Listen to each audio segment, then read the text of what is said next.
Hello and welcome to a lesson I like to call something about creating your own sort of odd time signature grooves. There's really sort of two ways of doing it. You can set a metronome to an odd time signature or get a drummer to play in an odd time signature, say, I don't know, playing 6/4, and kind of do it that way. I mean, the other way of doing it is to sort of think, right, okay, how do I want the groove to sort of fit? What do I want to do in terms of that groove, and how can I change that to make it sound a little bit weird or a little bit interesting? There are a few examples here. What I like to kind of do when I'm writing something a little bit, well, different in terms of the time signature, I like to take a kind of sort of root note groove and then add in a fill.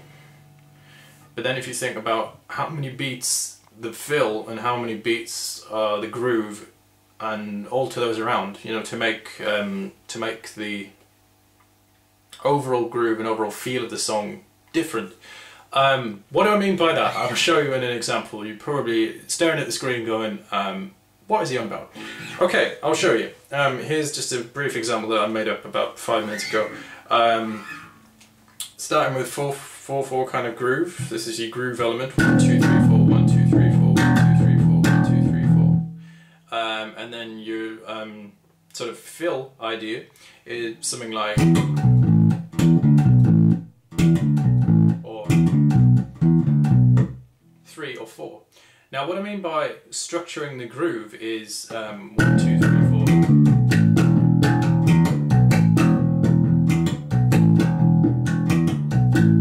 That's the kind of standard 1 2 3 4 kind of steady rocky kind of groove that you would expect from most kind of, you know, heavy rock bands.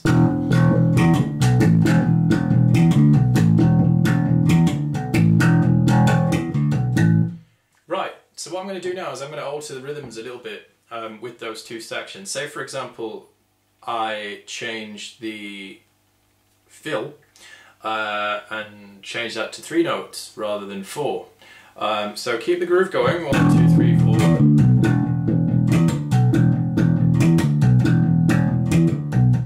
Now remember, I'm not extending the length of the notes, I'm just depicting how many notes fit in there.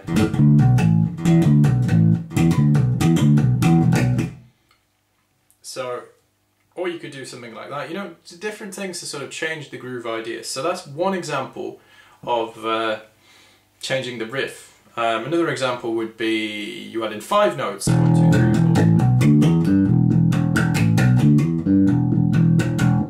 And then that sort of makes me feel, I'm probably going into 5/4, because if you notice there, I automatically went to 1 2 3 4 5 on my crotchets.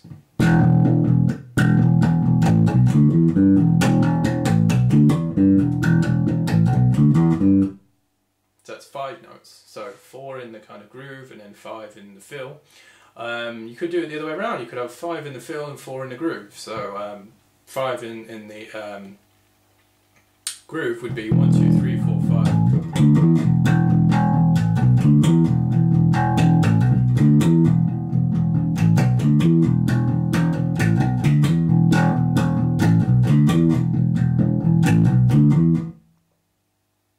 Example there.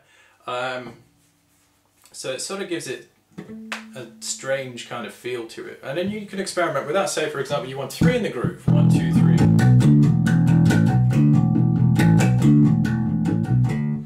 Standard sort of you know, but you can probably turn it shuffle and make kind of, you know, shuffly bluesy rock sort of thing. But if, again, feel free to experiment with this kind of idea. I first came up with this idea when I was looking into 9/8. Now 9/8 is 9 quaver beats in a bar. Same as 6/8, but you add 3. And the way of grouping those notes, splitting them, can completely change the feel of the song.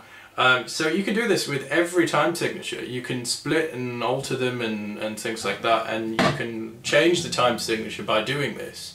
Or you can just split it in the middle. I remember I did one song where I had 1 bar of 3/4 and then 1 bar of 5/4.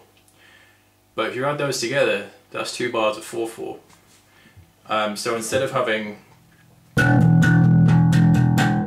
2 bars of 4/4, I had 1, 2, 3, 4, 5.